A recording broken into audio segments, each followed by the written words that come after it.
Bird Box's ensemble cast is a critical component of the film's success, delivering layered performances that anchor the tension and emotional stakes of the story. The casting choices not only helped define the atmosphere of dread and human fragility, but also provided a showcase for a diverse range of acting talent. These performances were both a continuation and, in some cases, a reinvigoration of the actors' careers. At the forefront of the cast is Sandra Bullock, who plays the protagonist, Mallory Hayes. By the time she took on this role, Bullock was already a celebrated actress with a long and decorated career. Known for her roles in romantic comedies such as Miss Congeniality and The Proposal, as well as award-winning performances in more dramatic films like The Blind Side, for which she won the Academy Award for Best Actress, Bullock brought a wealth of experience and star power to Bird Box. Her turn as Mallory marked a significant shift in her career trajectory, showcasing her capacity for intense, emotionally complex roles within the thriller and horror genre. Mallory is a character forced into a position of reluctant leadership and maternal ferocity in a post-apocalyptic world, and Bullock portrays her transformation from aloof artist to fiercely protective mother with nuance and conviction. This role reminded audiences and critics alike of Bullock's versatility, reigniting appreciation for her dramatic range and leading to further work in darker, more complex narratives. Trevante Rhodes plays Tom, Mallory's eventual romantic partner and moral anchor in the story. Rhodes had gained recognition from his standout role in the critically acclaimed film Moonlight, where he portrayed the adult Chiron. In Bird Box, Rhodes brought a compelling mix of warmth, strength, and grounded realism to his character. Tom is one of the few survivors who maintains hope and compassion in a bleak world. Rhodes' portrayal added a much-needed emotional depth to the film and solidified his position as a rising star in Hollywood, capable of bringing gravity and subtlety to his performances. John Malkovich plays Douglas, a cynical and often abrasive character whose pessimism and rigid sense of self-preservation frequently clash with the rest of the group. Malkovich, with his decades-long career and distinctive style, imbues Douglas with a kind of tragic antagonism that never fully tips into villainy. His presence lent the film an air of theatrical tension. Malkovich is known for his idiosyncratic and cerebral performances, and here, his portrayal of Douglas reflected a man wrestling with grief and fear in a world that no longer follows moral logic. Bird Box added to Malkovich's long list of complex characters and showed his ability to work within ensemble casts to provide balance and conflict. Sarah Paulson, although only present in the early portion of the film, plays a critical role as Mallory's sister, Jessica. Known for her roles in American Horror Story, The People v. O.J. Simpson, and other prestige television series, Paulson's involvement added a layer of emotional credibility to the early scenes. Her warm but concerned performance as Jessica helps lay the groundwork for the emotional resonance that carries throughout the film. Paulson's character is instrumental in conveying the initial shock and horror of the unknown entities, and her departure from the film serves as one of the first major emotional blows to both Mallory and the audience. Danielle MacDonald portrays Olympia, a naive but kind-hearted pregnant woman who ends up bonding with Mallory. MacDonald had made waves in the independent film world with her leading role in Patty Cake Dollar, and her performance in Bird Box continued to show her talent for playing characters with vulnerability and heart. Olympia is not as equipped for survival as others, but her innocence and optimism provide contrast to Mallory's hardened pragmatism. Through Olympia, MacDonald demonstrates the ability to create empathy and connection in a short amount of screen time. Jackie Weaver, a veteran actress known for her Oscar-nominated performances in Animal Kingdom and Silver Linings Playbook, appears as Cheryl, an older survivor who brings a sense of nurturing and kindness to the group. Weaver's performance adds emotional texture and a sense of generational perspective. Her presence serves to highlight the intergenerational nature of survival and the wisdom that can come from experience, even in times of chaos. Machine Gun Kelly, credited under his real name Colson Baker, appears as Felix, a younger character whose impulsiveness and self-interest reflect the unpredictability of people during crisis. Known primarily as a musician, his role in Bird Box contributed to his expanding portfolio in film and television. Though his screen time is limited, Felix's storyline, particularly his choice to abandon the group, adds to the narrative tension and unpredictability. B.D. Wong, playing Greg, contributes a brief but impactful performance. Greg is the homeowner who initially offers sanctuary to the survivors. Wong, recognized for his roles in Law and Order, SVU, Mr. Robot, and Jurassic Park, delivers a measured performance that grounds the early scenes. His character's death is both tragic and symbolic, marking a turning point in the group's sense of safety.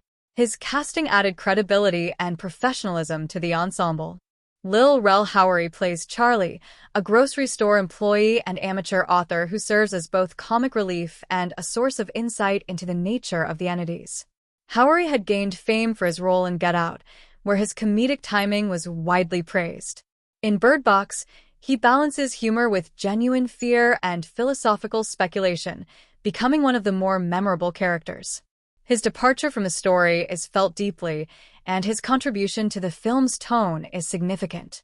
Finally, the child actors, Julian Edwards as Boy, later named Tom, and Vivian Lyra Blair as Girl, later named Olympia, deserve special mention. Their performances are both affecting and believable, particularly considering the intense emotional weight placed on their roles. Vivian Lyra Blair, in particular, received praise for her portrayal of a child raised in a world where blindfolds are worn as protection, yet curiosity and trust still persist. Their chemistry with Sandra Bullock's Mallory is crucial to the film's emotional payoff and helped elevate the final act of the story. Together, this cast created a mosaic of responses to fear, survival, and human connection. Their performances were integral to the movie's impact, offering a spectrum of emotional reactions that grounded the supernatural elements of the story. For some, like Trevante Rhodes and Danielle MacDonald, Bird Box represented a step forward in their cinematic journey. For veterans like Bullock, Malkovich, and Paulson, it was a reaffirmation of their enduring relevance and adaptability.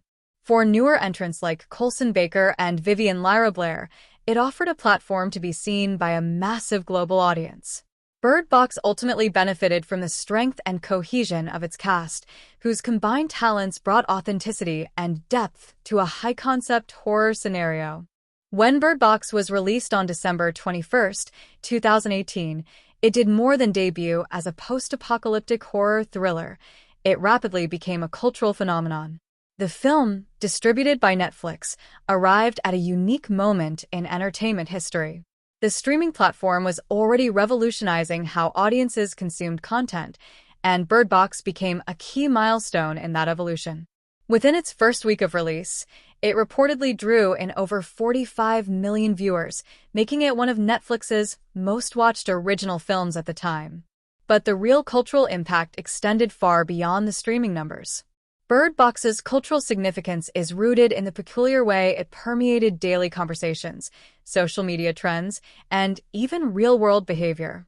At the heart of its popularity was the central premise of sightless survival, characters navigating a hostile, mysterious world while blindfolded to avoid seeing entities that drive people to suicide. This concept, while high in tension and metaphorical weight, was simple and visually striking, and it became instantly memeable. The image of Sandra Bullock, blindfolded with two young children in a canoe, was widely shared across digital platforms. That single visual became iconic, symbolizing not just the film itself, but also broader themes of protection, survival, and isolation.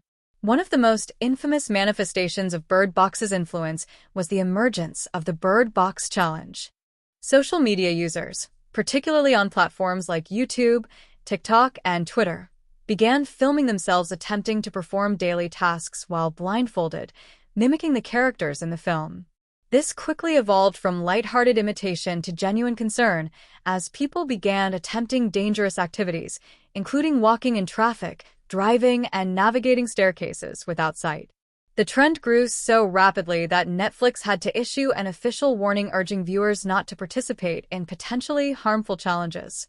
The Bird Box Challenge highlighted not just the film's popularity, but the way digital audiences engage with media in real time, blending entertainment with performative trends that ripple into physical spaces. Bird Box also stirred conversations about mental health, though in complex and sometimes controversial ways. The film's antagonistic force, unseen entities that drive people to suicide upon sight, sparked debates over the representation of psychological illness in entertainment. Some viewed the creatures as metaphorical expressions of depression, trauma, or suppressed guilt. Others criticized the movie for what they perceived as an oversimplification or exploitation of real-world issues around suicide and mental illness. The discourse became part of a larger cultural conversation about how horror and thriller genres tackle sensitive topics, particularly when using fantastical elements to reflect real human struggles. Culturally, Bird Box resonated with the zeitgeist of the late 2010s, a period marked by rising anxiety, a fractured sense of reality, and increasing societal reliance on screens and media. The concept of navigating a threatening world while unable to see was an eerie metaphor for how many people felt about politics, news, and social media.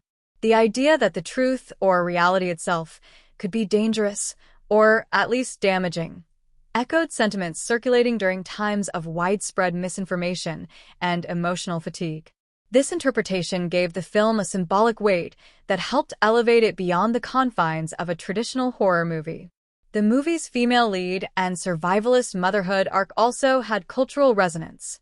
Sandra Bullock's character, Mallory, stands as a representation of female strength, resilience, and reluctant nurturing in a hostile world.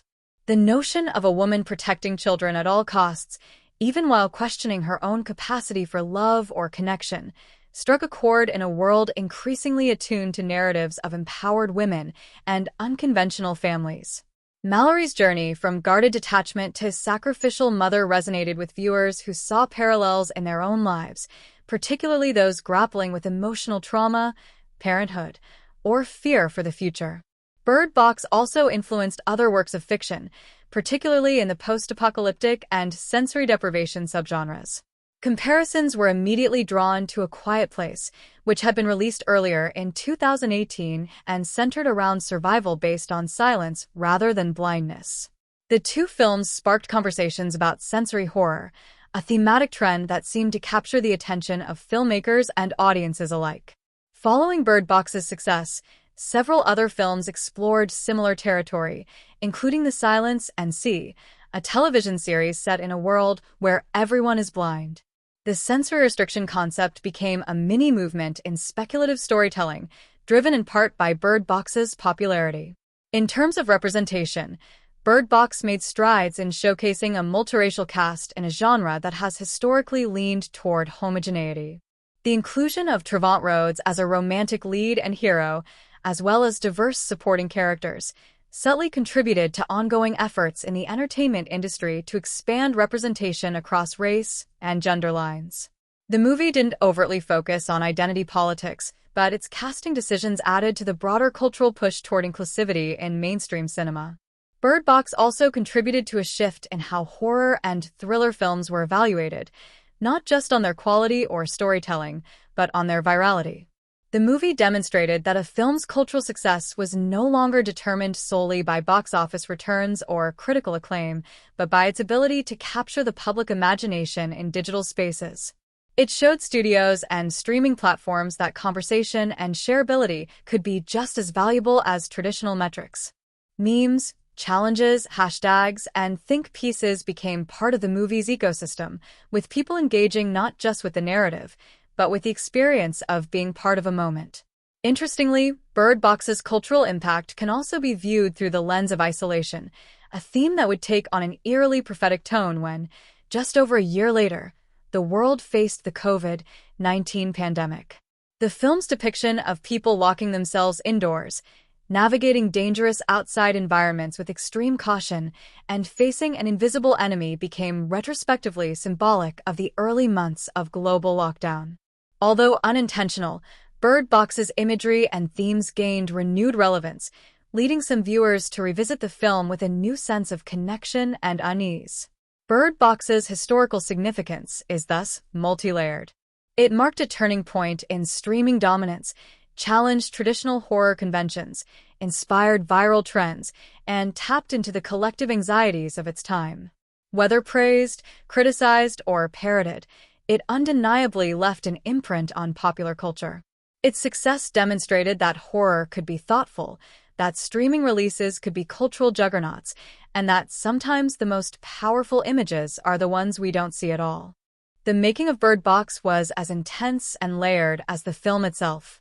From its inception as a novel to the final execution on screen, the project underwent significant evolution and faced numerous creative and logistical challenges.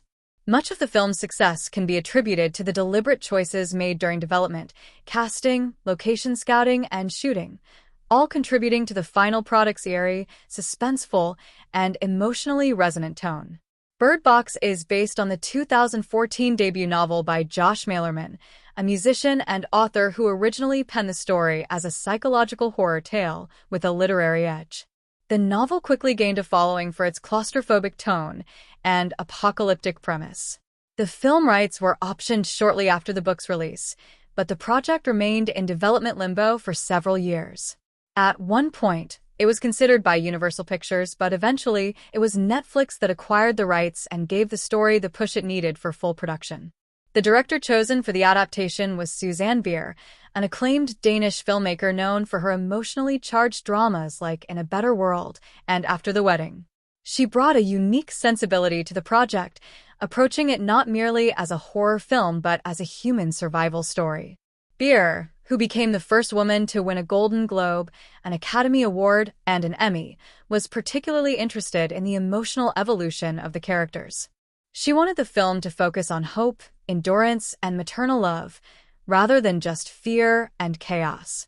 Her direction emphasized empathy and vulnerability, which distinguished Bird Box from other dystopian thrillers. One of the most challenging aspects of production was the visual representation of the monsters, or, more accurately, the lack thereof. From the beginning, there was a creative debate over whether the creatures should ever be seen. The screenplay initially included a sequence where the creatures would be visualized through a nightmarish hallucination sequence experienced by Mallory. A practical monster was even created by the effects team and filmed in at least one scene. However, both Bier and Sandra Bullock agreed that showing the creature reduced its impact. Bullock reportedly burst into laughter upon seeing the prosthetic monster during shooting, describing it as resembling a snake with a baby face. This reinforced the decision to never show the entities on screen, allowing the horror to remain psychological and individualized. The creatures, thus, became a reflection of internal terror rather than an external monster, aligning with Bier's thematic vision. Filming took place primarily in California, with notable locations including Monrovia, Los Angeles, and the Smith River in Northern California. The river sequence, a crucial and climactic part of the film, was filmed on the Smith River and required extensive logistical planning. Shooting on water with blindfolded actors, children, and safety considerations in play was no easy task. Sandra Bullock reportedly did many of her own stunts, including navigating the canoe through rougher currents while blindfolded. In some scenes, her blindfold was only partially translucent to ensure minimal visibility for safety, but in others, it was completely opaque. Bullock even suffered some minor injuries during filming, including bruises from bumping into camera equipment and rocks during intense physical scenes. The children's safety and comfort were a major production priority. Vivian Lyra Blair and Julian Edwards, who played girl and boy, were very young at the time, and their performances required close supervision and careful direction. Bier and the crew worked hard to protect the emotional well-being of the young actors while still coaxing genuine performances. Bullock developed a close bond with both children during production and reportedly stayed in character even between takes to help them remain immersed in the story. The production design also posed unique challenges.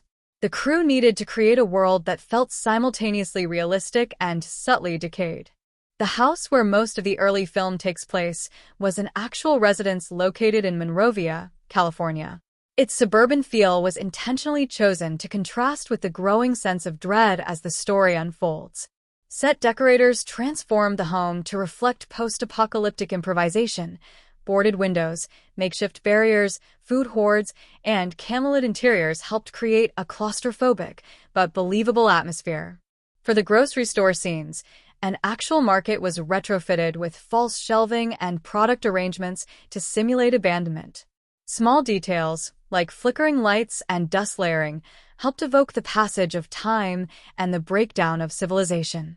Bird Box's cinematography, led by Salvatore Titino, was designed to disorient viewers while maintaining spatial clarity. One key element was the use of blindfolds and restricted vision. Camera techniques were adjusted to reflect the character's limited perception.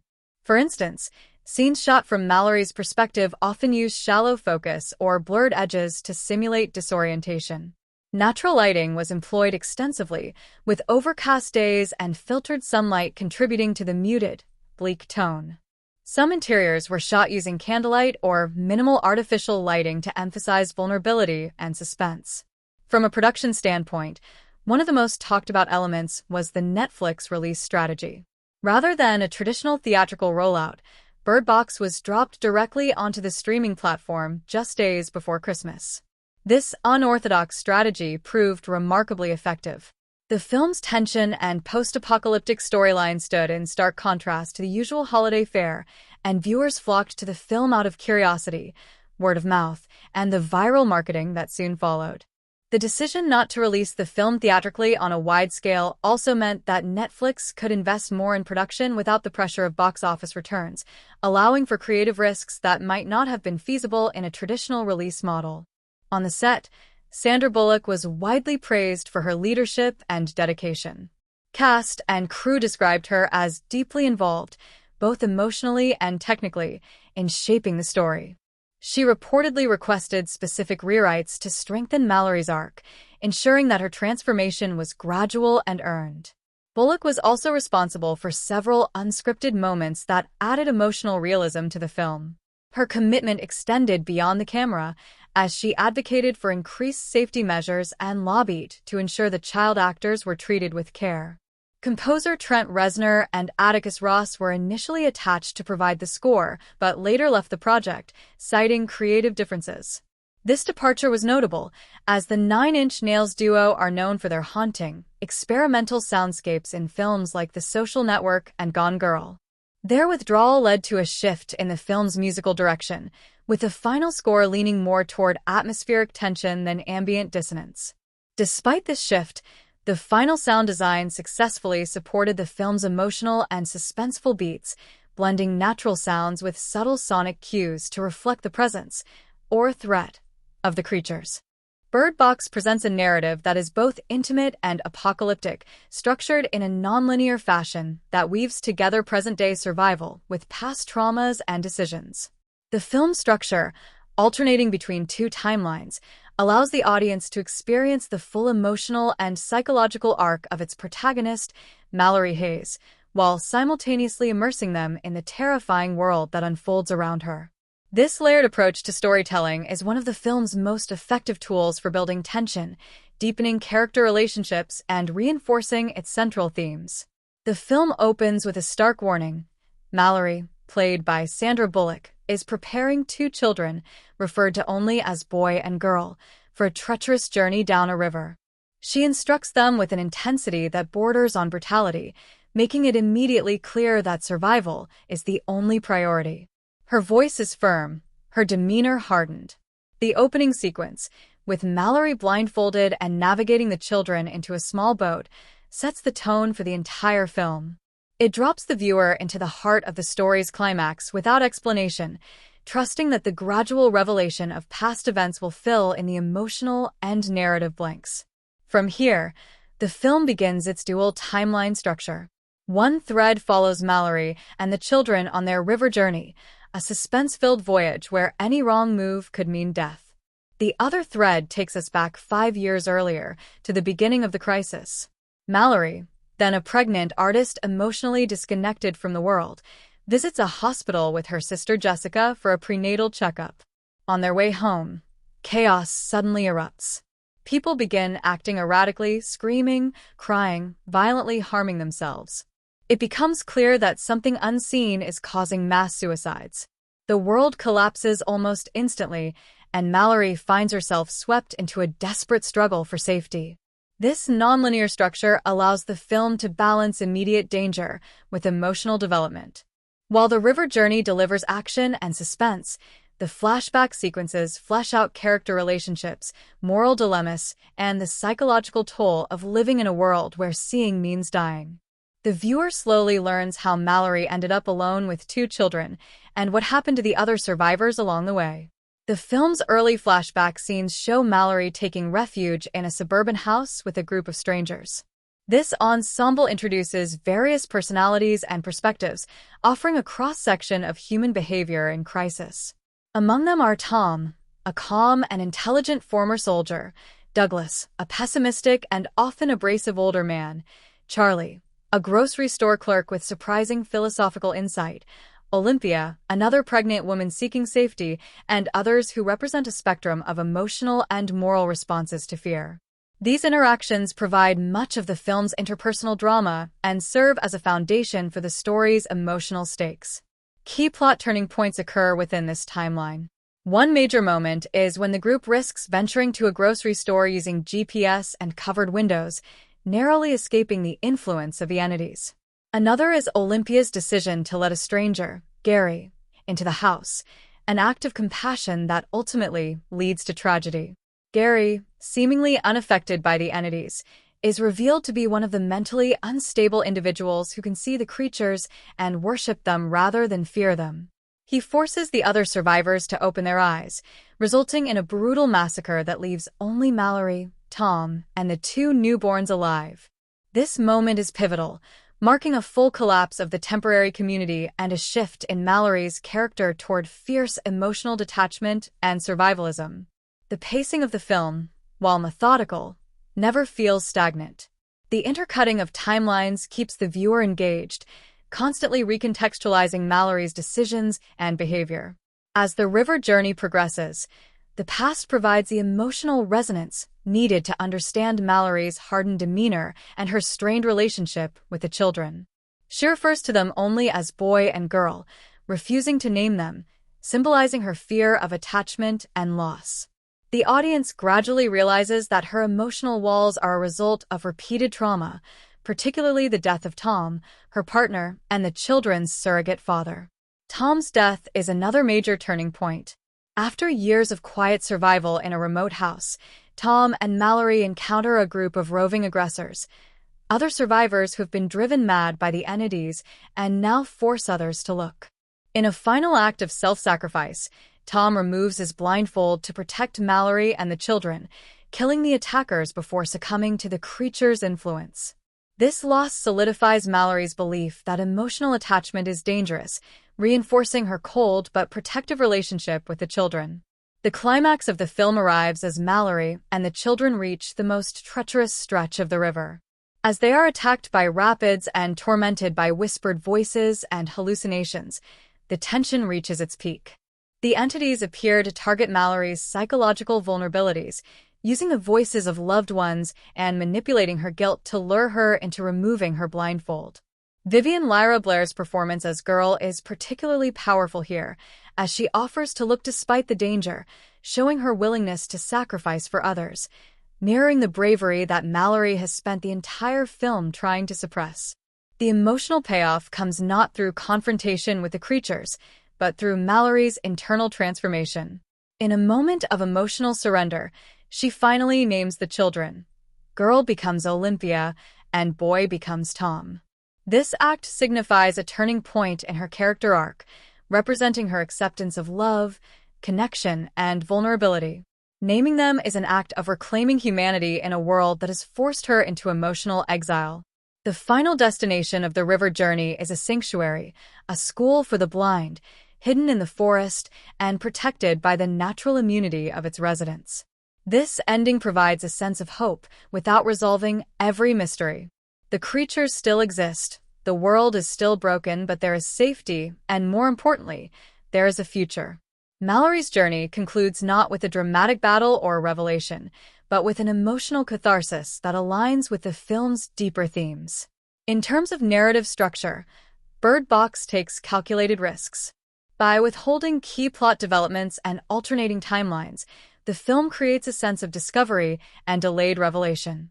Each scene in the past reshapes our understanding of the present. This structure also mirrors Mallory's emotional journey, fragmented, nonlinear, and driven by memory and survival. The decision not to show the creatures, instead using sound design, character reactions, and suggestive imagery, allows the narrative to focus on internal rather than external horror. This aligns the audience's experience with that of the characters, keeping the suspense intimate and personal.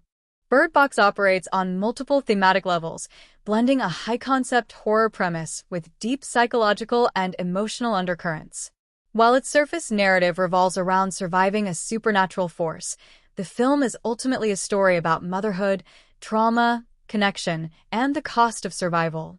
Its layered symbolism and carefully constructed metaphors create a framework that elevates it beyond conventional thriller territory and positions it as a study of human vulnerability, identity, and transformation in the face of existential dread.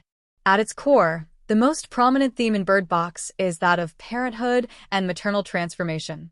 Mallory Hayes begins the film as a reluctant mother-to-be, emotionally disconnected from the child she is carrying. Early scenes depict her discomfort with the idea of motherhood.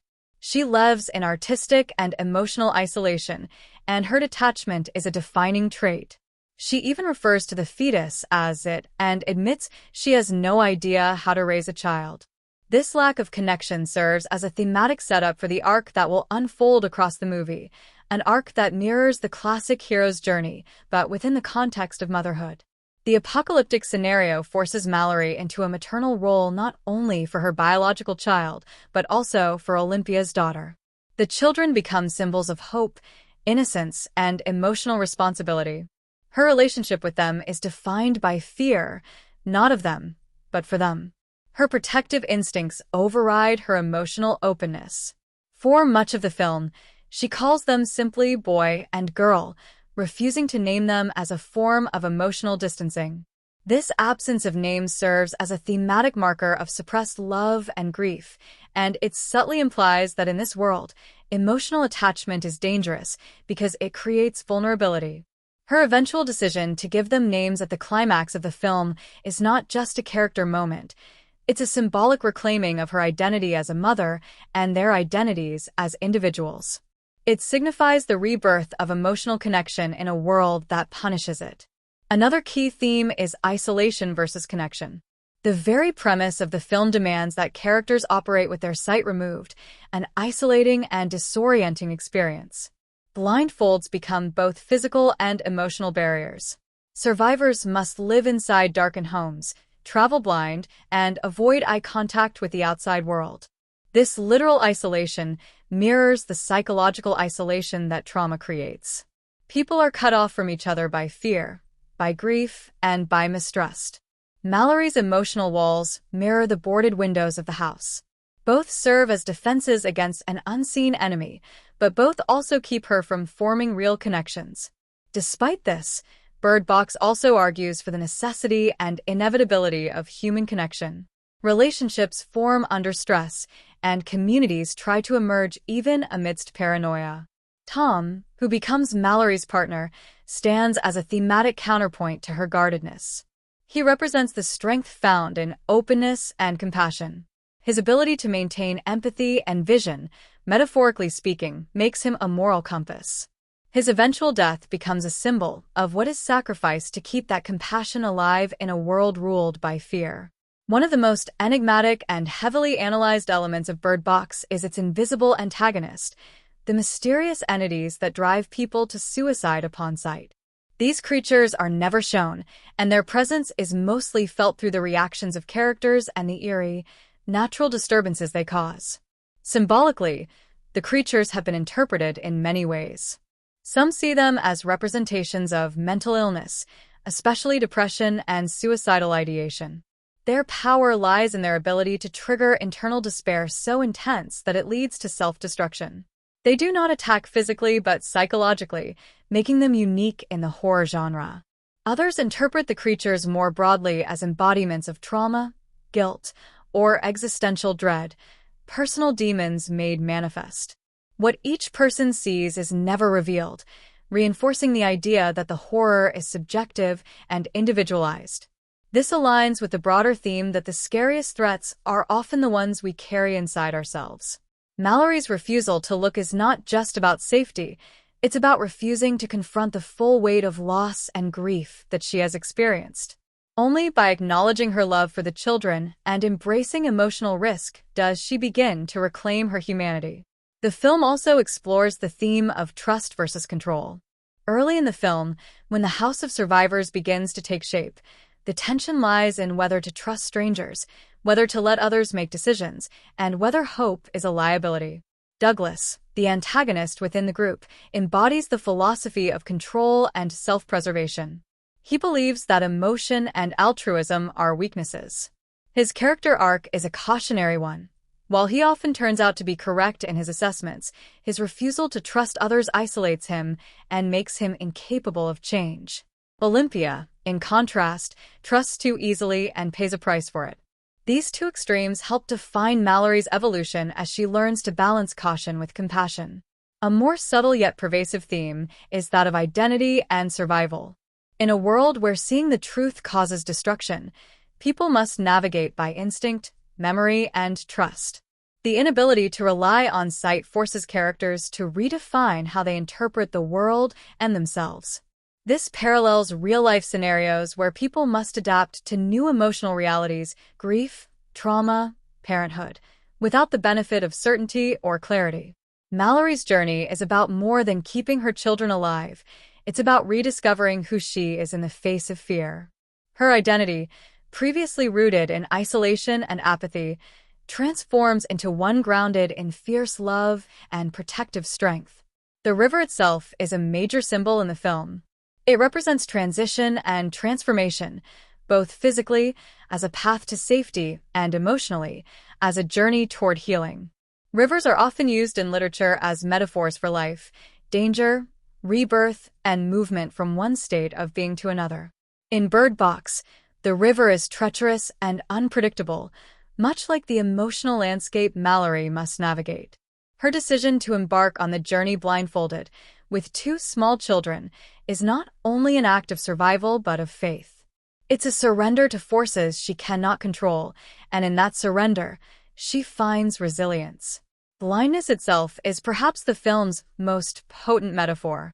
On one level, it's a survival mechanism. On another, it symbolizes willful ignorance, emotional repression, and denial.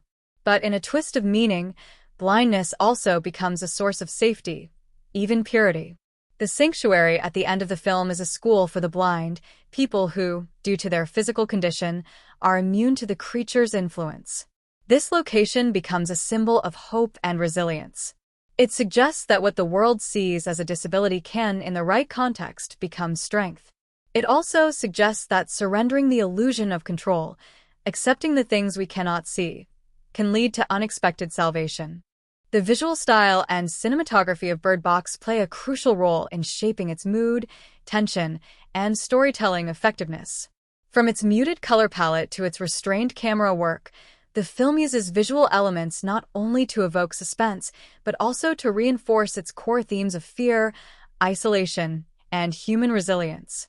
Cinematographer Salvatore Totino, known for his work on films like Everest and Spider-Man: Homecoming, partnered with director Susanne Bier to craft a visual language that is both intimate and haunting. The result is a film that feels grounded in realism while pulsing with a sense of omnipresent threat. One of the most distinct aspects of Bird Box's visual identity is its dual timeline structure, which is reinforced through subtle but effective differences in cinematographic choices. The present-day river journey, for instance, is filmed with a colder, desaturated color grade. The foggy sky, icy water, and soft lighting contribute to a feeling of emotional and environmental barrenness. In contrast, the earlier timeline, taking place at the onset of the apocalypse, uses slightly warmer tones, especially in the suburban house sequences. These scenes are still muted, but they contain traces of natural daylight and color, underscoring the lingering presence of normalcy before the world collapses. This differentiation helps viewers navigate the temporal jumps and underscores the protagonist's emotional journey from fear to connection. The use of natural light is a cornerstone of the film's visual design.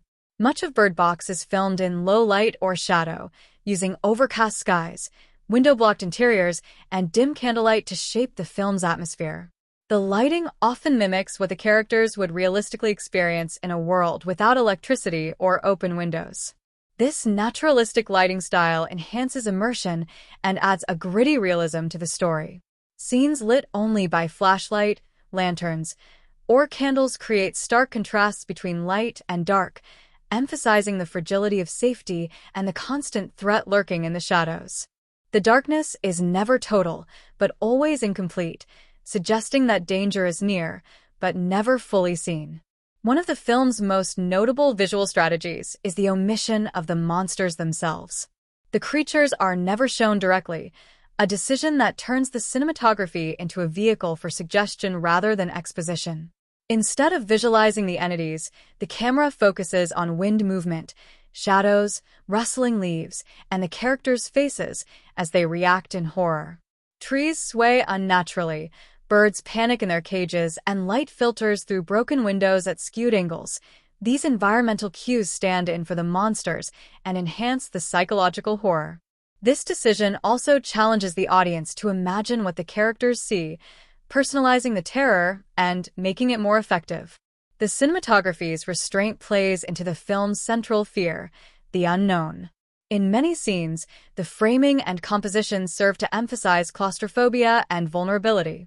When characters are inside the house, the camera often shoots from tight angles, through doorways or narrow corridors. This creates a sense of confinement and surveillance, as if danger is always just out of frame. When characters move outside, especially blindfolded, the camera shifts to handheld or shoulder-mounted styles, creating a shaky and disoriented feeling that mirrors their lack of sight.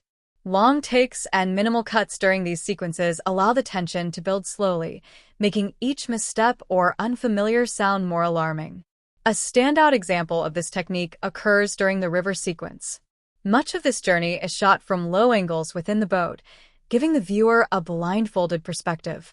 Water laps against the frame, trees loom overhead, and everything beyond a few feet is blurred or obscured. The result is a hypnotic sense of isolation. The cinematography refuses to grant the viewer clarity, effectively pulling the audience into Mallory's fearful and disoriented headspace. This visual alignment between character and viewer enhances the emotional resonance of the scene, especially when the children are threatened or the river becomes violent. Color plays a vital role in the film's visual storytelling. Bird Box employs a mostly desaturated color palette, favoring cool grays, dusty blues, washed-out greens, and earthy browns. This palette reflects the decaying world and the emotional numbness of the characters, particularly Mallory. However, subtle bursts of color are used with symbolic precision. Mallory's blue blindfold, for example, stands out against the dull background, becoming a visual focal point. The color blue traditionally symbolizes trust and introspection, which reflects Mallory's journey toward emotional vulnerability. Similarly, the red of the blood or the pink of Olympia's baby blanket briefly pierce the visual monotony, highlighting moments of danger or tenderness. The set design and visual layout of the house, where much of the early story unfolds, also contributes to the visual atmosphere. The boarded-up windows create a dim, cave-like environment that mimics psychological repression. Characters move slowly, cautiously, often within confined spaces lit only by flickering candles or weak sunlight slipping through cracks. The camera takes its time lingering on these settings, making the home feel both safe and suffocating. Objects like newspapers, empty bottles, and scattered supplies visually mark the passage of time and the decay of civilization. This cluttered but carefully designed space visually echoes the characters' mental and emotional states, survivors living in limbo, suspended between past comforts and current terror. The river, forest, and wilderness environments are shot with wide, contemplative frames that contrast with the cramped house interiors. These outdoor scenes, while more expansive, are not comforting. They emphasize the character's vulnerability within a world that has become alien and unpredictable. The river is a recurring visual motif. Its murky water, relentless current, and fog-covered banks function as a metaphor for emotional turbulence and transformation. The forest sequences use deep focus and soft lighting to suggest beauty, laced with danger. Natural settings are rendered with both reverence and menace, showing how the outside world has turned against humanity. Camera movement is used deliberately throughout the film. The decision to employ slow, creeping tracking shots builds suspense, particularly in scenes where the characters sense the presence of the entities. The camera often moves independently of the characters, implying an unseen watcher or a looming force. This effect, combined with off-screen sound and wind effects, creates a nearly constant tension, even in quieter scenes. In contrast, rapid handheld camera movements are reserved for moments of chaos, like when the creatures first appear or when survivors are attacked. These sudden shifts in camera style intensify the action and disrupt the visual rhythm, making the violence feel more jarring and real. Bird Box debuted to widespread attention and immediately ignited both fascination and debate. Its unique release strategy via Netflix, combined with the buzz created through social media virality, helped it reach a massive global audience almost instantly. However, while the film's popularity was undeniable, critical reception was mixed. Some hailed it as a tense and effective psychological thriller, while others critiqued it for relying too heavily on familiar post-apocalyptic tropes. As with many high-profile streaming releases, its reception reflected a complex interplay between audience enthusiasm, critical standards, cultural relevance, and platform-driven hype. Upon its release on December 21, 2018, Netflix announced that Bird Box had been viewed by over 45 million accounts in its first week, making it, at the time, the platform's most-watched original film. These numbers were staggering by streaming standards and were widely discussed in entertainment media. The success was partly due to timing. It launched during the holiday season when audiences were home and likely to stream content. But it was also driven by curiosity, memes, and word of mouth. The Bird Box Challenge, trend that erupted shortly after release, brought even more visibility to the film, even if it also sparked concern over public safety. From a critical standpoint, reviews were varied.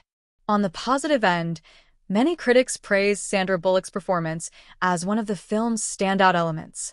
Her portrayal of Mallory, a woman hardened by loss and determined to protect two children at any cost, was seen as emotionally authentic and compelling. Critics also commended the film's atmospheric direction and commitment to leaving the creatures unseen, allowing psychological horror to drive the tension.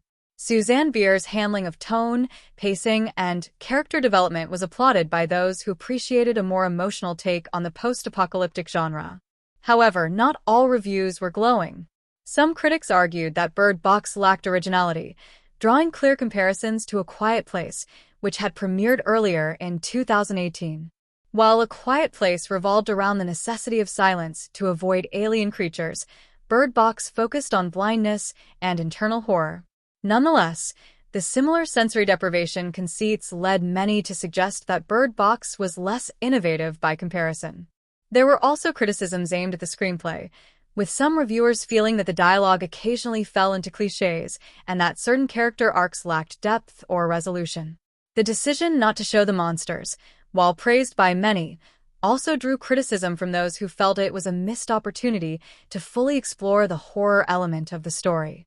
Some audiences found the threat too abstract and felt that the suspense lost power as a result. Others felt that the film's pacing, particularly in the second act, lagged at times, with character development stalling between moments of action. There was also controversy surrounding the film's representation, or perceived lack thereof, of mental illness.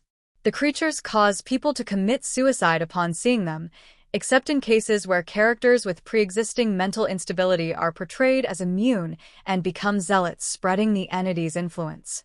This aspect drew backlash from some mental health advocates who argued that equating psychosis or mental instability with dangerous fanaticism was problematic and stigmatizing.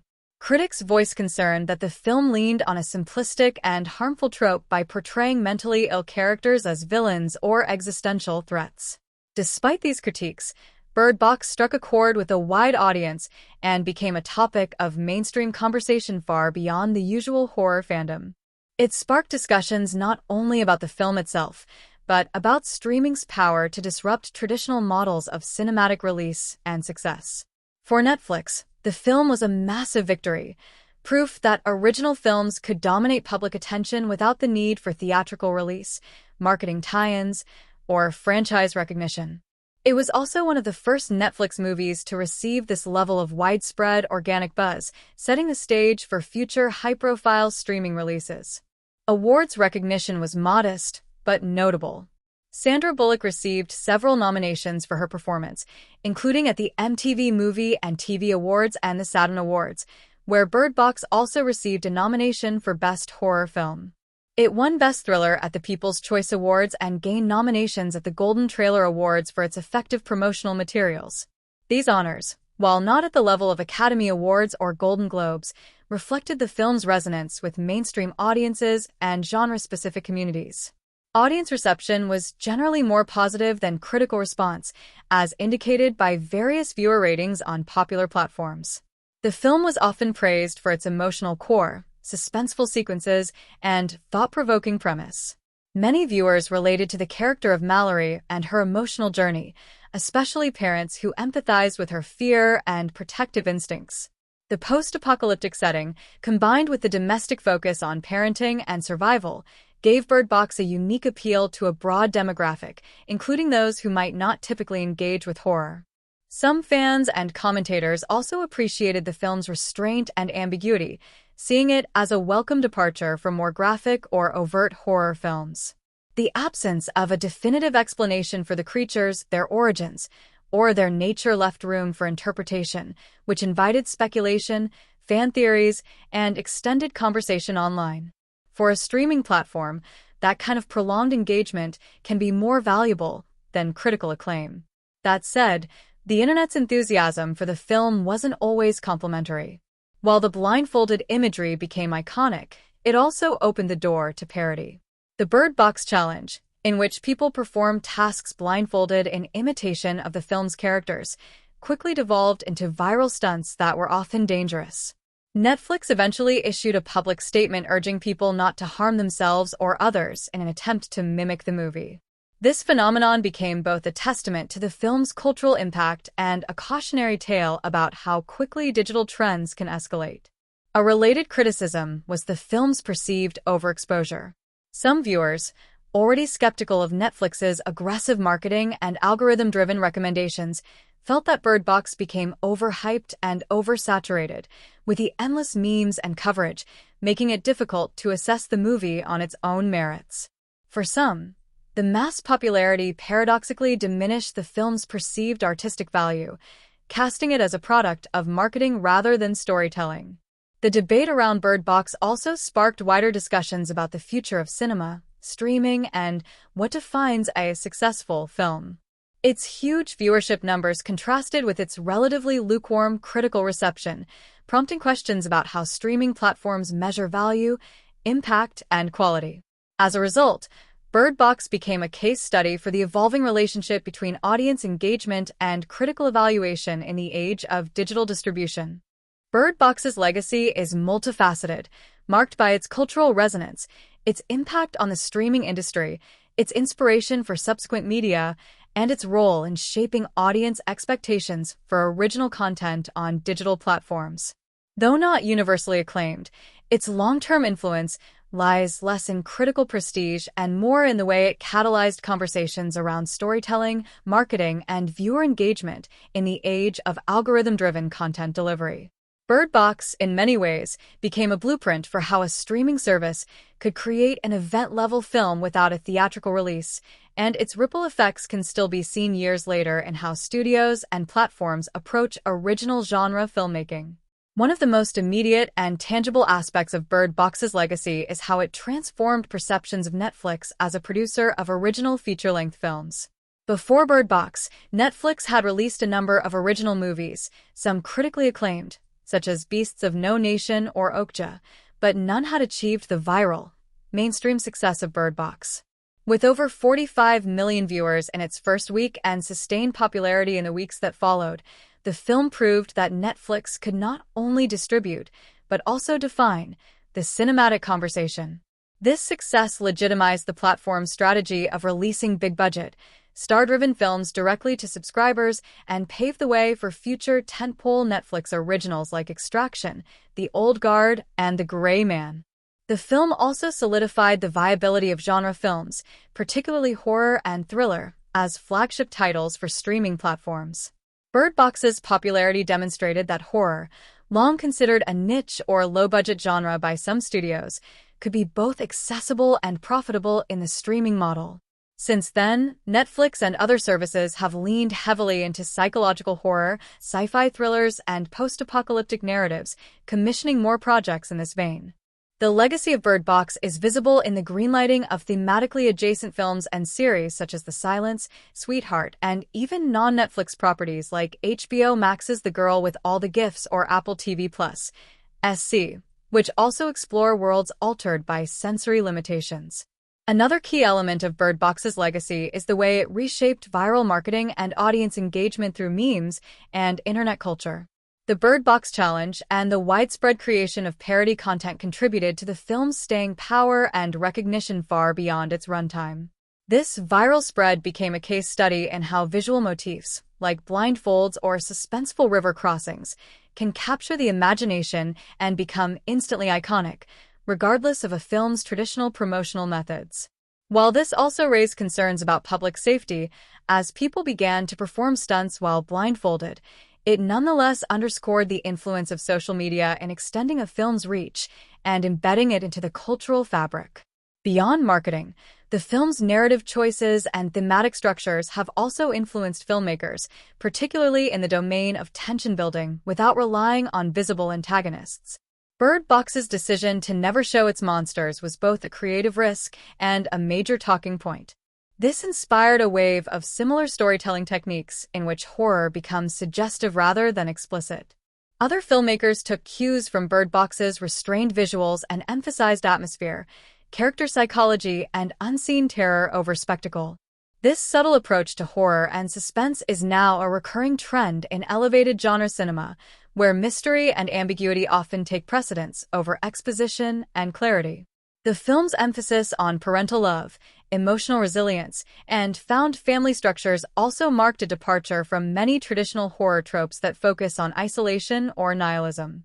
Mallory's evolution from reluctant guardian to nurturing mother was central to the story's emotional impact, and this resonated with many viewers, particularly parents. The portrayal of motherhood under apocalyptic conditions helped redefine the narrative lens through which horror could be told, less about survival alone and more about interdependence, responsibility, and transformation. This thematic shift has been mirrored in subsequent horror works that center on family dynamics, such as His House and The Haunting of Hill House. In terms of direct expansions, the success of Bird Box eventually led to the development of a spin-off within the same universe. In 2023, Bird Box Barcelona was released, exploring a similar outbreak in a different part of the world. This spin-off provided additional world-building and reinforced the idea that the Bird Box universe had enough depth and flexibility to support multiple narratives. While Bird Box Barcelona was not a direct sequel and did not include the original cast, it demonstrated the continued demand for stories set within the same apocalyptic framework. The decision to globalize the story hinted at the potential for a franchise or anthology model, potentially akin to what was seen with Cloverfield or Black Mirror. The Bird Box brand also made its way into other media, including literature and video games. The film was based on the 2014 novel by Josh Malerman, and its success led to renewed interest in the source material. Malerman wrote a sequel titled Mallory, published in 2020, which continues the story of the original protagonist and explores the long-term effects of living in a world overtaken by the unseen entities. This book has been speculated to be a potential source for a future film sequel, further expanding the universe. Additionally, fans created survival-based mods and games inspired by the Bird Box concept, particularly focused on navigating environments without sight, demonstrating how the film's central premise lent itself to interactive storytelling formats. In merchandising and fan culture, Bird Box left a smaller but still notable mark. While it did not produce a wave of consumer products in the same way that superhero franchises or animated blockbusters might, certain elements, like the blindfold or the bird-filled box, became symbolic icons. Halloween costumes, themed events, and fan-made art proliferated online. These images captured the essence of the film and contributed to its visual identity in popular memory. The minimalist style of its promotional posters and the haunting cover image of Sandra Bullock blindfolded while cradling two children became instantly recognizable, maintaining a lasting visual legacy. Bird Box also had a broader influence on discussions about mental health, disability, and representation in genre films. While some of this attention was critical, the fact that the film sparked such conversations at all demonstrates its lasting impact. Films that followed have taken greater care in depicting characters with disabilities or mental health conditions, sometimes learning from the critiques aimed at Bird Box. Others have embraced sensory limitation as a narrative device in more nuanced ways, using deafness, blindness, or sensory deprivation not just as a gimmick, but as a lens for empathy and storytelling. Bird Box helped open that door, even if imperfectly. The audience reaction to Bird Box was unlike most films released during the streaming era, largely because it became a shared viewing experience across generations, social circles, and online communities. The film wasn't just passively watched, it was talked about, theorized over, and even reenacted in various formats. This level of audience engagement showed that, even without a traditional theatrical release or critical consensus, a film could deeply resonate with viewers on personal, social, and symbolic levels. The reactions from people spanned a wide emotional spectrum, ranging from fear and anxiety to empathy, empowerment, and hope. Each demographic, generation, and culture seemed to take away something different from Bird Box, and this richness of interpretation is a key part of the film's enduring relevance. One of the most prevalent audience interpretations focused on the film's metaphorical treatment of trauma and mental health. Many viewers interpreted the unseen creatures not simply as supernatural monsters, but as manifestations of unresolved emotional pain, past loss, or societal collapse. The way people reacted to the creatures, some driven to suicide upon seeing them, others embracing their arrival with reverence or madness, invited a range of psychological interpretations. For some, the creatures symbolized depression or internal suffering that is invisible yet overwhelming. The idea that merely looking at reality, or some hidden truth, could destroy you resonated with individuals coping with grief, anxiety, or post-traumatic stress. These viewers saw Mallory's journey not just as physical survival, but as a metaphor for emotional endurance in a world that feels like it's unraveling. Parents and caregivers connected deeply with the film's emotional center. Mallory's fierce protection of the children, her reluctance to bond out of fear of future loss, and her eventual evolution into a loving, nurturing figure.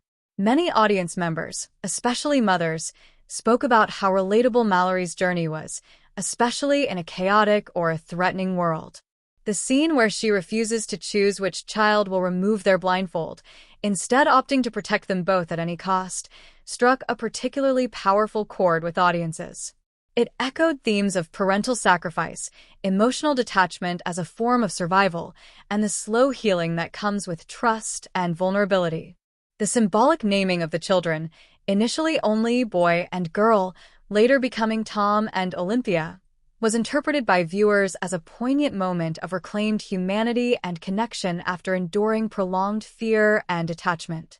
For younger audiences, especially teenagers and millennials, Bird Box became a part of digital and meme culture almost immediately. They embraced the imagery of blindfolded characters, the chilling ambience, and the life-or-death stakes in an otherwise mundane world. The Bird Box challenge spread across platforms like TikTok, Instagram, and YouTube. While this was met with criticism for its dangerous real-world implications, it also revealed something deeper about how younger generations process and participate in entertainment. The line between fiction and performance blurred as people recreated scenes in safe, and sometimes unsafe, environments. But beyond that, the film's themes of uncertainty, lack of direction, and trying to feel one's way through an unpredictable world resonated with a generation growing up amid economic instability, climate anxiety, and digital overload. For these viewers, Bird Box wasn't just a thriller, it was a reflection of the times. Audiences in marginalized communities also responded strongly to certain aspects of the film. Some saw Bird Box as a story of resilience in a system that has collapsed.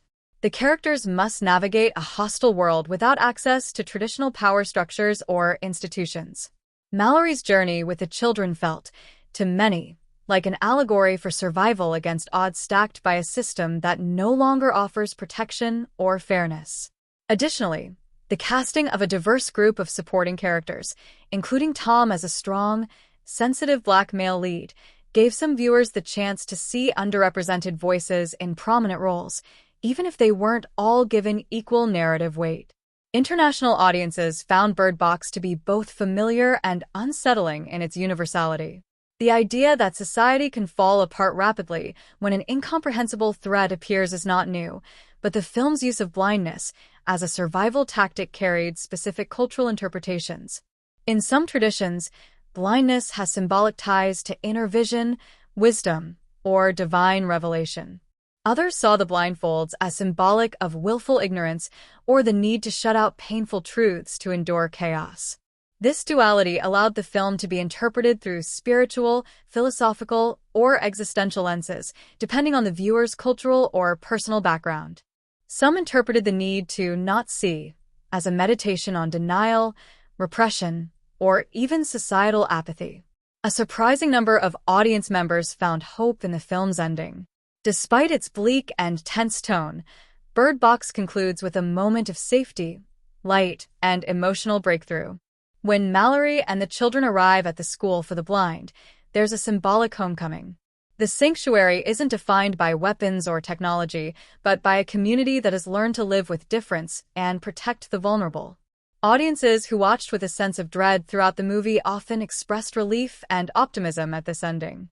The journey wasn't just one of physical escape, it was about finding a space where love, safety, and humanity could still exist. Viewers interpreted this finale as a quiet but powerful message that even when the world becomes unrecognizable, it's still possible to build new forms of family, community, and purpose. Another recurring theme among viewer reactions was the interpretation of gender roles and emotional suppression.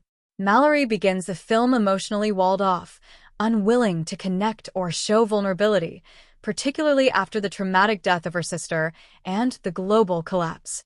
Her initial refusal to name the children was seen by many viewers as a defensive mechanism, a way to prevent herself from feeling or fearing loss. As she grows throughout the film and forms a bond with Tom, then eventually opens up to the children, audiences noted the metaphorical journey from survival mode to living mode. This arc reflected common themes in trauma recovery and grief processing, particularly for women who are socialized to prioritize strength over vulnerability. Religious and spiritual viewers also interpreted the film in various ways. Some saw it as a parable about faith and the unseen, living without sight and relying on internal guidance or the voice of trust, rather than visible proof. Others viewed the destructive power of the creatures as a form of divine or apocalyptic reckoning. The presence of followers who worship the creatures and attempt to expose others to them sparked debate about free will, belief systems, and how different people interpret crisis. For some, this mirrored real-world divisions in how communities respond to global emergencies. Some choose compassion, others choose domination, while others still deny the threat entirely. One of the most compelling aspects of Bird Box is the character development, particularly the arcs of its central figures who evolve not just in response to external threats, but through deep internal journeys. The film uses the post-apocalyptic setting not simply to induce fear, but to strip characters down to their essential selves, challenging their values, relationships, and emotional capacities. The character arcs reflect profound shifts in identity, emotional resilience, and the human capacity for connection under pressure. While the monsters are never seen, the real focus is on how people react to fear and loss. And in this way, the film becomes a story not just about survival, but about transformation. At the heart of the film is Mallory Hayes, played by Sandra Bullock. When the story begins, Mallory is emotionally withdrawn and guarded. A visual artist by profession, she's introduced as pregnant and noticeably detached from the idea of motherhood. Her apartment is cluttered with half-finished canvases, and her response to her pregnancy is one of avoidance rather than excitement. She shows little interest in forming emotional bonds and prefers to keep the world at arm's length. This emotional armor is reinforced by her strained relationship with her sister Jessica, who encourages her to open up and connect with her future child. When the world suddenly collapses under the influence of the unseen entities, Mallory is forced into survival mode. This transition marks the beginning of her evolution, but she doesn't immediately become nurturing or emotionally available. In fact, her transformation is slow, painful, and marked by significant loss. Throughout the film, Mallory's arc is defined by her struggle between emotional detachment and vulnerability. After losing her sister to the outbreak, Mallory finds shelter in a house full of strangers. Here, her interactions are cautious, even cold, as she focuses on pragmatism over community. Her connection with Tom, played by Trevante Rhodes, gradually introduces warmth into her character. Tom is kind, protective, and emotionally open, qualities that contrast sharply with Mallory's early self. As they navigate survival together, Tom helps Mallory rediscover trust and emotional intimacy. Their relationship becomes a quiet yet powerful force within the narrative.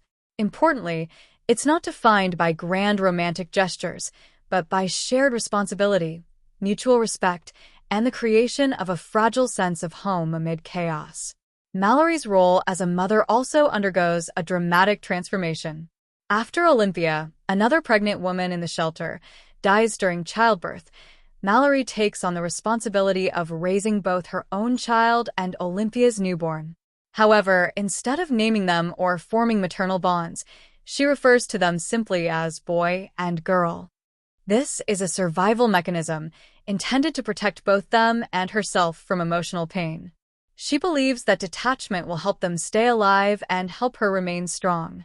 But as the film progresses, it becomes increasingly clear that love and connection, rather than isolation, are the true path to survival. By the end of the film, Mallory's transformation is complete. In the river scene, when she's forced to choose which child will remove their blindfold and risk death to navigate, she breaks down. Not because she's weak, but because she finally allows herself to feel the full weight of love and fear. She cannot choose because she sees them not as extensions of her survival strategy, but as full, beloved human beings. At the sanctuary, when she finally names the children, girl becomes Olympia and boy becomes Tom, she reclaims her humanity and theirs. It's a symbolic act that reflects her growth from emotional numbness to maternal wholeness. Mallory's arc is, at its core, a journey from survival to connection, from isolation to community. Tom, though not the central protagonist, plays a pivotal role in anchoring Mallory and showing viewers an alternative way to survive with dignity. His character is defined by compassion, calm leadership, and emotional intelligence. When the group faces difficult choices, Tom consistently advocates for empathy and collaboration. His backstory is only lightly touched upon, but his actions speak volumes about his character. He chooses love over fear, generosity over suspicion. In a world that encourages detachment and paranoia, Tom's strength lies in his emotional availability. He becomes a surrogate father to the children and a partner to Mallory, not through dominance or bravado, but through presence and reliability. Tom's death is one of the most emotionally affecting moments in the film. He sacrifices himself to protect Mallory and the children, and his final moments are marked by both bravery and heartbreak. Unlike many action hero archetypes, Tom's strength is in his quiet courage and emotional steadiness. His arc is less about transformation and more about consistency. He represents the kind of person Mallory eventually becomes, someone who leads through love rather than fear. His death also serves as a narrative turning point for Mallory, as she must now carry both his legacy and the responsibility of raising the children alone. Other supporting characters also experience smaller but significant arcs. Olympia, for instance, contrasts with Mallory in her emotional openness and vulnerability. Naive and trusting, she represents innocence and optimism. Her arc, though brief, serves to highlight Mallory's early emotional distance. When Olympia asks Mallory to take care of her child should anything happen to her, it's a moment that sets Mallory on the path to eventual motherhood, even if she doesn't realize it at the time. Olympia's death during childbirth, in the midst of a violent and traumatic event, is a brutal reminder of the world's dangers. Yet her memory lives on in Mallory's decision to name her daughter after her, giving Olympia a form of posthumous redemption.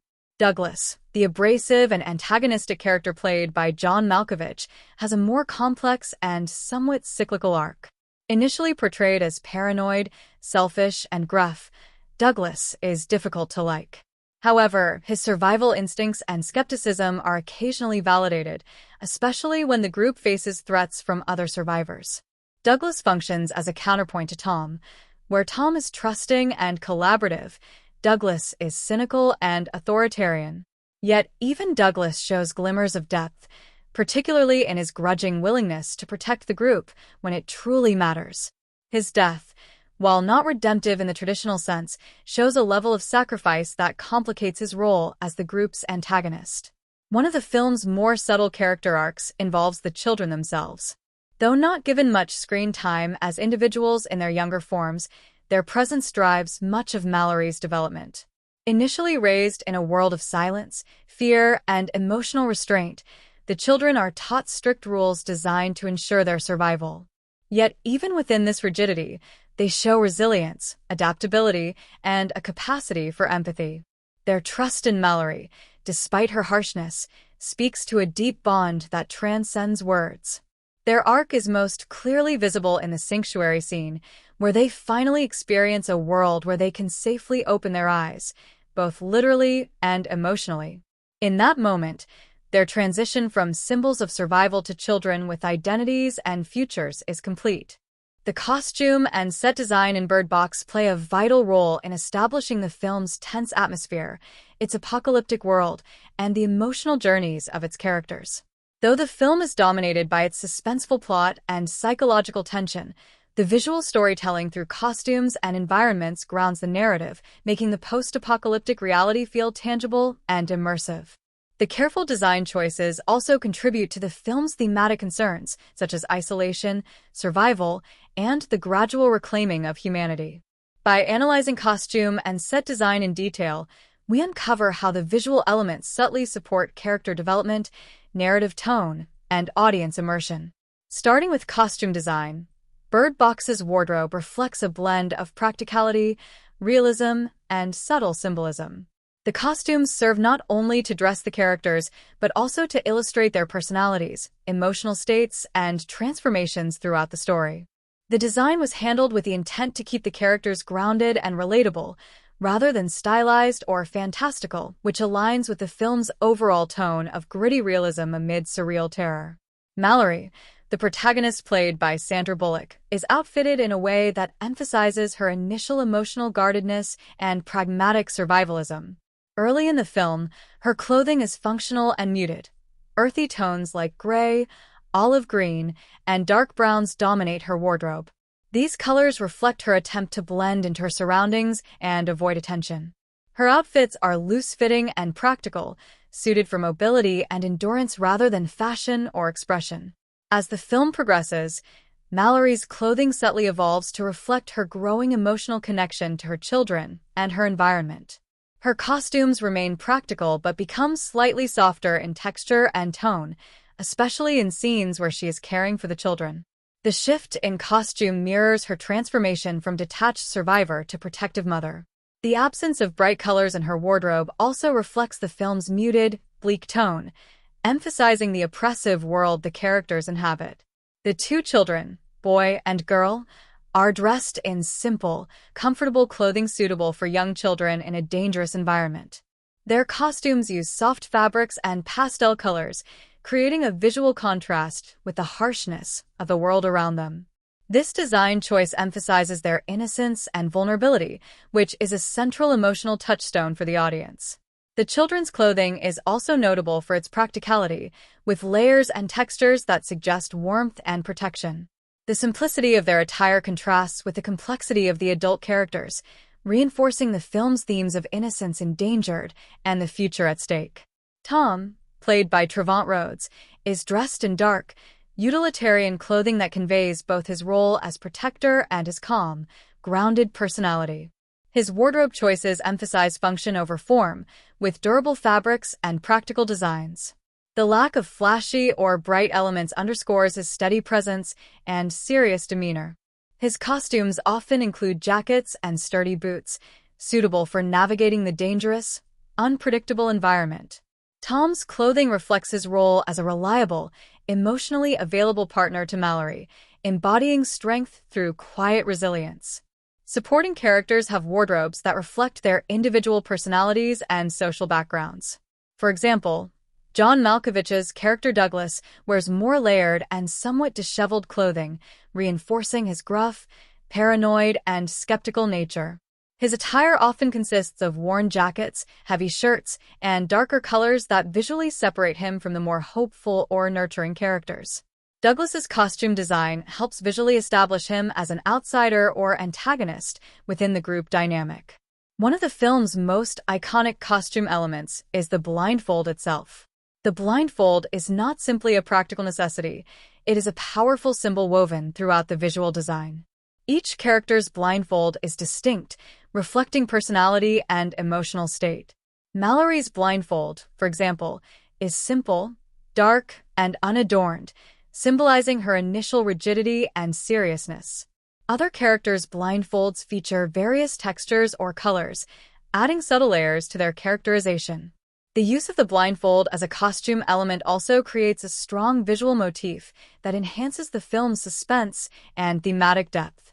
The character's constant wearing of blindfolds visually conveys vulnerability, trust, and the tension between knowledge and ignorance.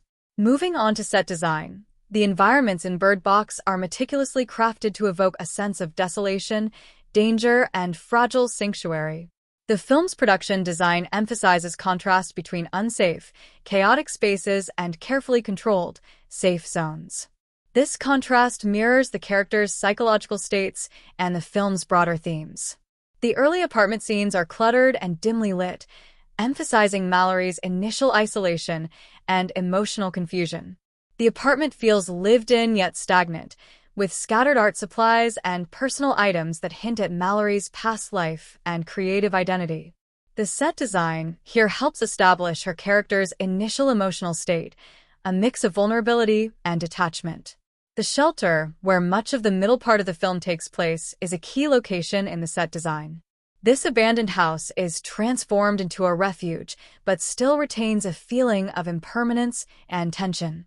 The interiors are stark and utilitarian, with minimal decoration and an emphasis on functionality. The rooms are sparsely furnished, emphasizing the temporary nature of the group's survival situation. The use of muted colors, worn furniture, and dim lighting create an oppressive atmosphere, suggesting the characters are trapped both physically and emotionally. Windows and curtains play a significant role here, symbolizing the barrier between the safe interior and the dangerous outside world. The set designers made deliberate choices to keep the space claustrophobic, reinforcing the character's sense of confinement and vulnerability. Yet, small touches like a makeshift garden or a patched window signal moments of hope and human effort to reclaim normalcy. The shelter's design captures the tension between safety and risk, comfort and fear.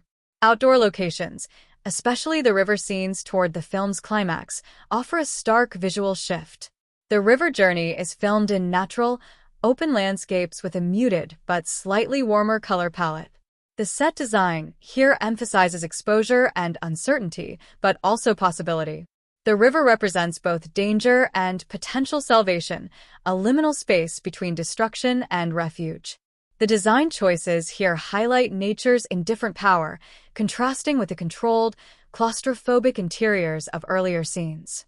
The final sanctuary, a school for the blind, is designed to feel welcoming, calm, and hopeful. Unlike the earlier sets, the school features warmer lighting, softer textures, and open spaces. The set design incorporates tactile elements like braille books, textured walls, and handrails, reinforcing the film's theme of sensory adaptation and resilience.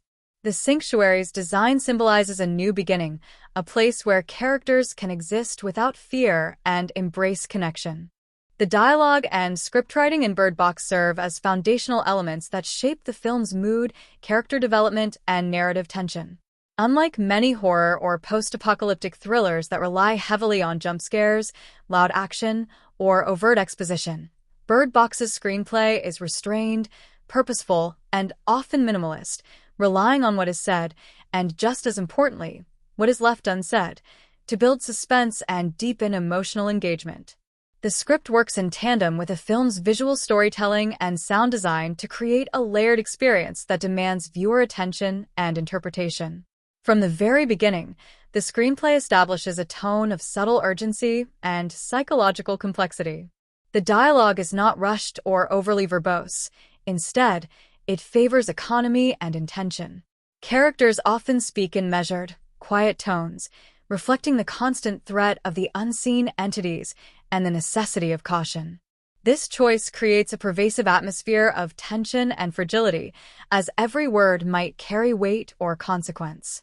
One of the screenplay's strongest attributes is its ability to balance exposition and mystery. Because the film's premise involves an invisible but deadly force, the script must convey essential information without revealing too much too soon.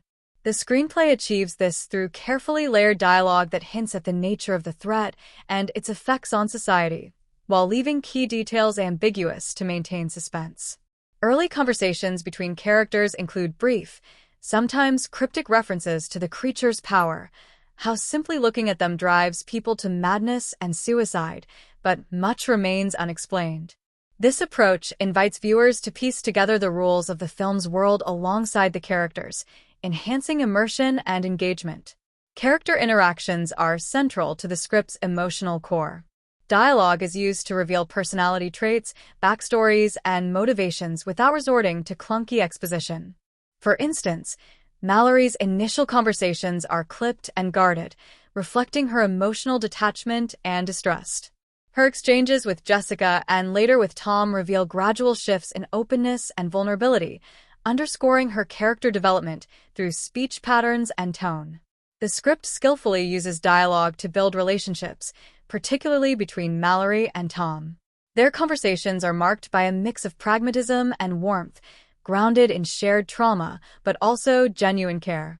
The screenplay avoids melodrama, instead opting for understated moments of connection that feel authentic and earned. This restraint allows the emotional stakes to feel real, making the characters' fears and hopes resonate deeply. Humor is sparingly but effectively woven into the dialogue. In a film dominated by fear and bleakness, small moments of levity help humanize characters and provide brief emotional relief. These moments are often dry, subtle, or situational, such as a sarcastic comment from Douglas or an awkward interaction between shelter inhabitants.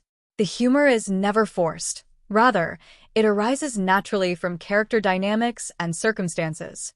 This balance prevents the film from becoming overwhelmingly grim and adds texture to the screenplay. Another key strength of the script is its pacing, especially in dialogue-driven scenes. Conversations are carefully timed to sustain tension without dragging. For example, scenes inside the shelter, where the characters are confined and threatened by the outside world, feature tight, terse exchanges that amplify feelings of claustrophobia and mistrust. The screenplay alternates between longer, contemplative silences and sharp bursts of conversation, mirroring the characters' fluctuating emotions and fears. The screenplay also utilizes silence and nonverbal communication as powerful narrative tools.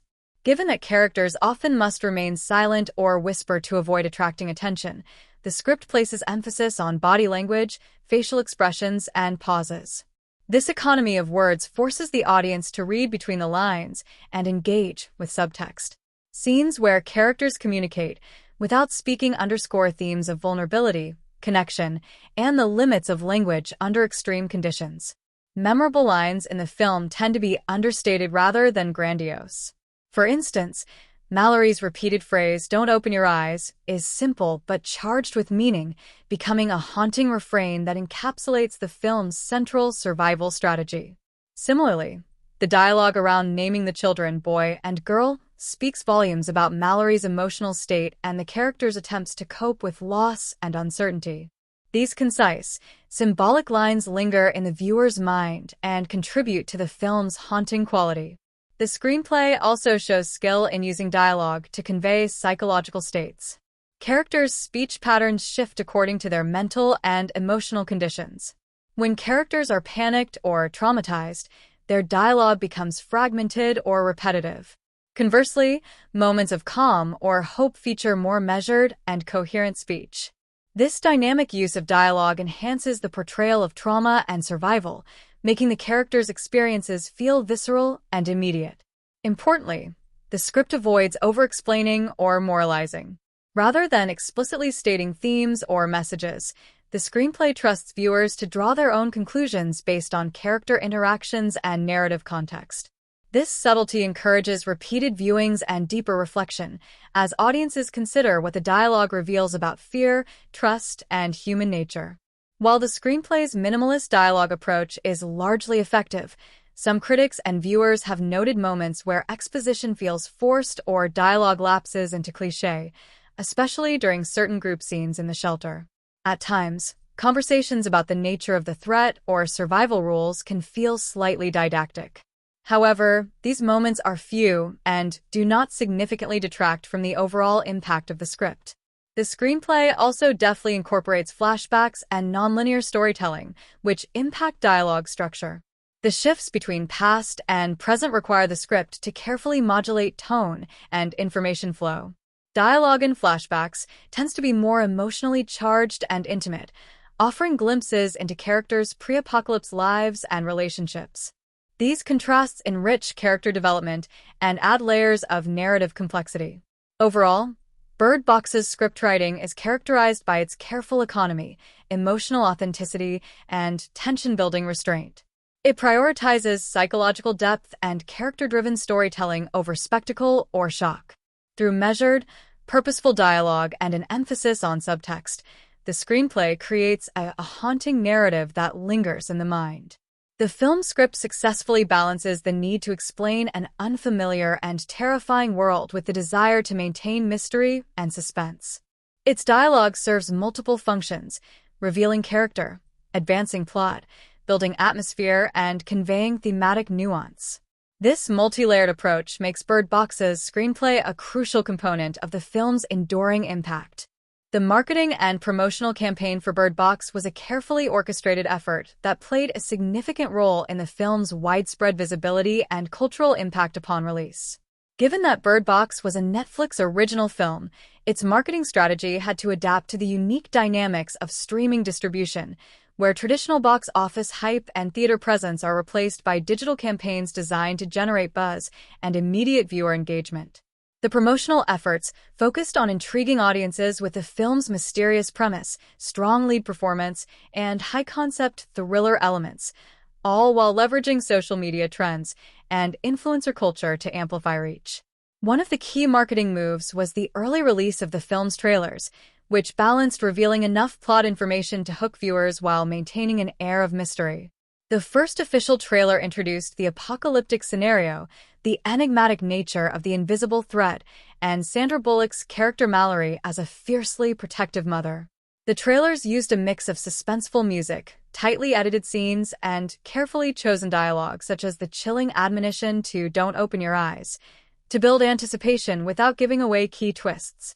The visual of characters wearing blindfolds became a memorable and striking motif that was featured prominently in all marketing materials, from posters to online ads.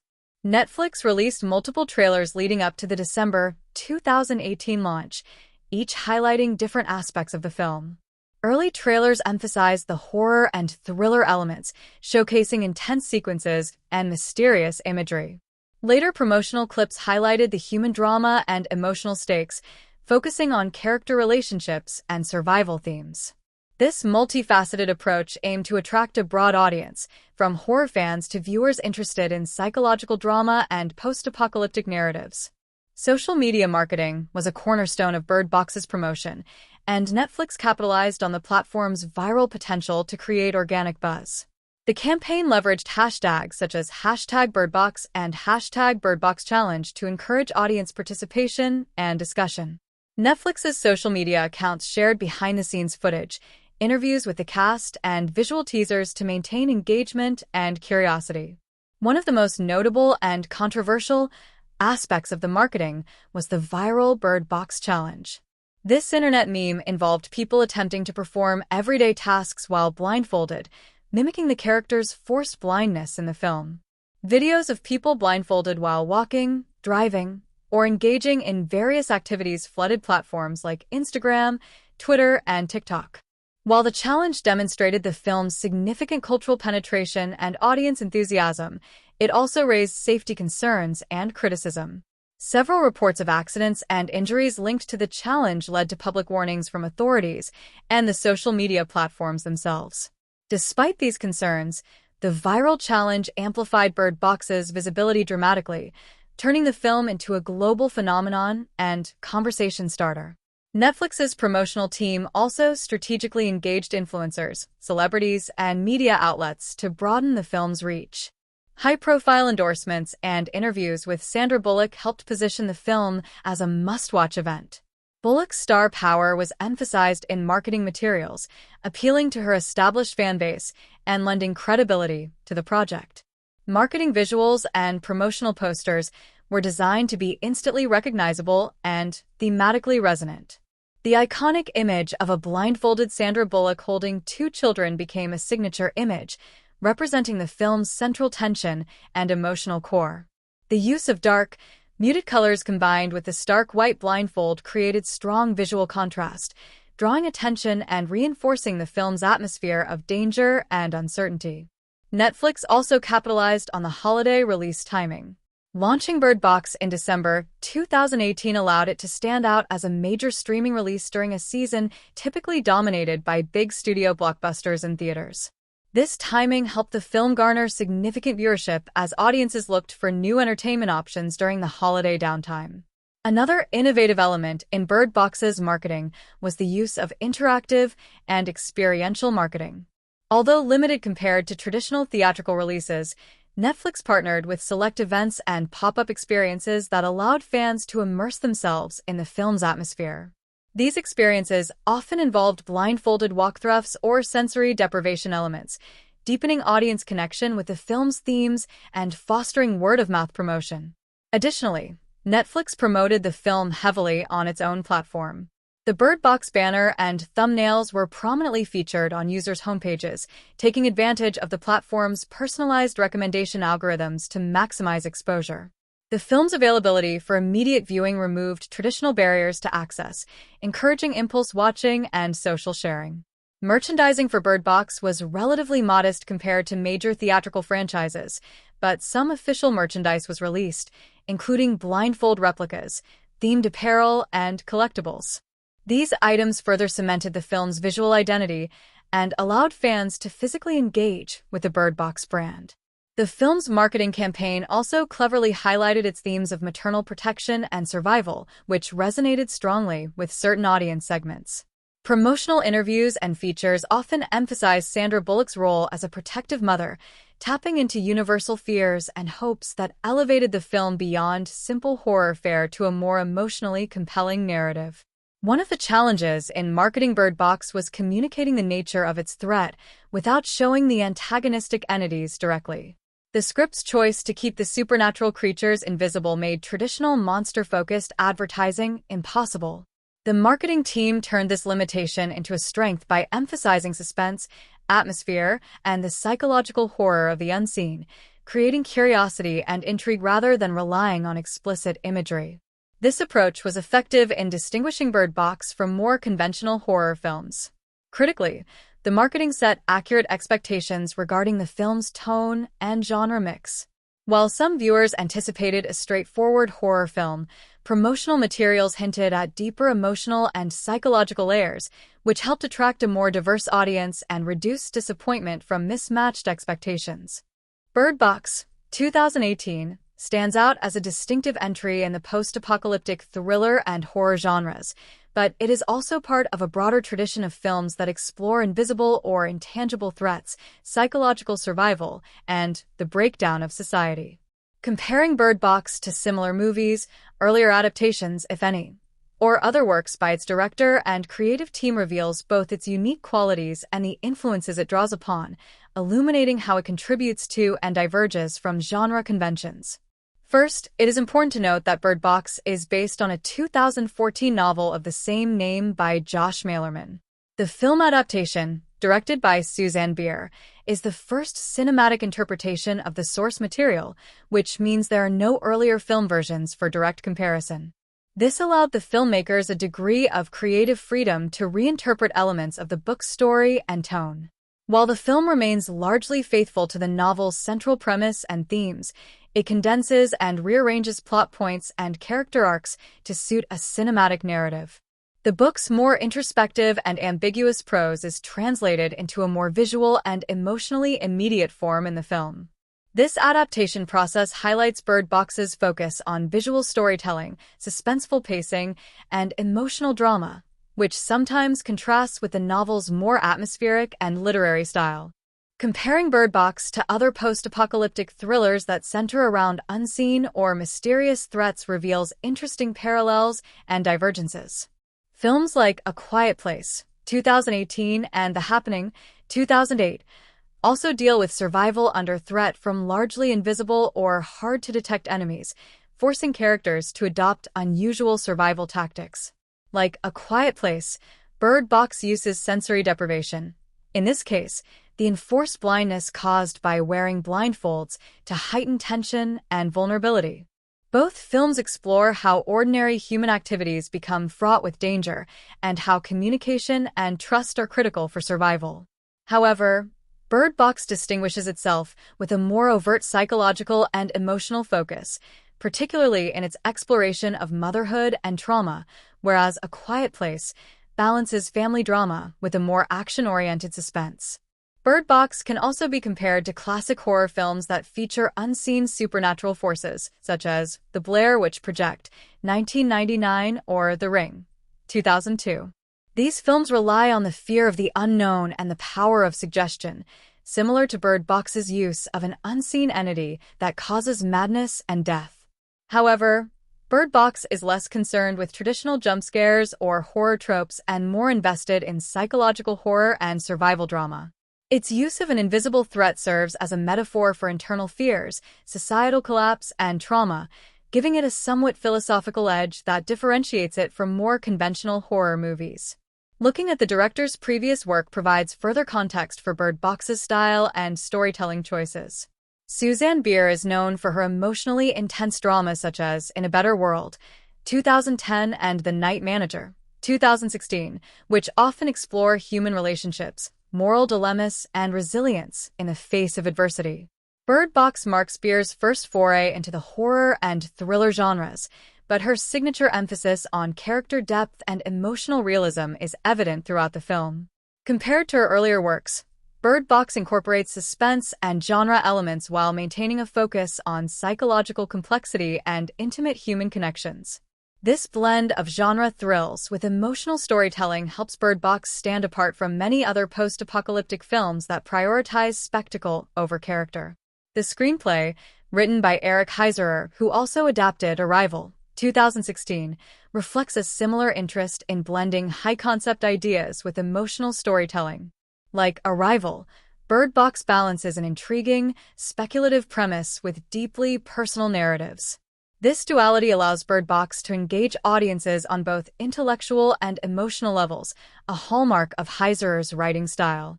In terms of tone and style, Bird Box adopts a more somber and meditative approach than many comparable genre films. Where movies like 28 Days Later, 2002, or The Road, 2009, depict brutal, relentless survival horror or grim dystopian landscapes, Bird Box intersperses moments of quiet reflection and emotional bonding, especially through Mallory's relationship with the children. This pacing difference creates a unique rhythm, alternating between suspenseful action and tender, humanizing scenes. Comparing Bird Box's narrative structure to other films with nonlinear storytelling reveals how it uses flashbacks strategically to deepen character understanding and heighten tension. This approach is reminiscent of films like Memento, 2000, or The Prestige, 2006, where past and present timelines intertwine to reveal layers of meaning. Bird Box's use of this technique is less complex, but effective in slowly unveiling the backstory and emotional stakes. The film's visual style, with its muted color palette and use of naturalistic lighting, contrasts with more stylized post-apocalyptic films such as Mad Max, Fury Road, 2015, which employs vivid colors and kinetic camera work. Bird Box's restrained cinematography serves the psychological tone, emphasizing isolation and vulnerability over spectacle. This stylistic choice aligns it more closely with films like A Quiet Place and The Witch, 2015, which also use subtle visuals to build atmosphere. When looking at Bird Box's place within Netflix's catalog and streaming originals, it represents a significant step in the platform's investment in high-profile, star-driven genre films. It follows in the footsteps of successful Netflix originals like Roma, 2018, and Okja, 2017, but distinguishes itself by its commercial appeal and genre accessibility. Bird Box helped set a precedent for future Netflix horror thrillers such as The Platform, 2019, and His House, 2020, encouraging the platform to continue exploring darker, riskier content that appeals to broad audiences. The film's impact and style can also be contrasted with other pandemic or disaster narratives released around the same time.